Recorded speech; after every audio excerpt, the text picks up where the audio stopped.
بسم اللہ الرحمن الرحیم۔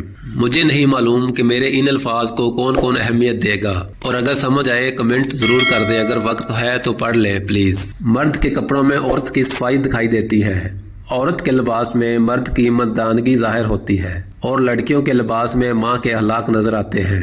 ہم محبت، رواداری، وفاداری، احترام اور تمام اعلیٰ اقتدار پر پلی ہوئی نسل ہے۔ ہم ان مردوں اور عورتوں کے درمیان رہتے تھے جو پڑھنا لکھنا نہیں جانتے تھے، لیکن انہوں نے تعلقات اور احترام میں مہارت حاصل کی تھی۔ انہوں نے ادب نہیں پڑھا لیکن ہمیں ادب سکھایا۔ انہوں نے فطرت کے قوانین اور حیاتیات کا مطالعہ نہیں کیا لیکن انہوں نے ہمیں شائستگی کا فن سکھایا۔ انہوں نے رشتوں کی ایک بھی کتاب نہیں پڑھی لیکن اچھا سلوک اور احترام سکھایا۔ انہوں نے مہذب کا گہرائی سے مطالعہ نہیں کیا لیکن ہمیں ایمان کا مفہوم سکھایا۔ انہوں نے منصوبہ بندی کا مطالعہ نہیں کیا لیکن انہوں نے ہمیں دور اندیشی سکھائی۔ ہم میں سے اکثر کو گھر میں اونچی آواز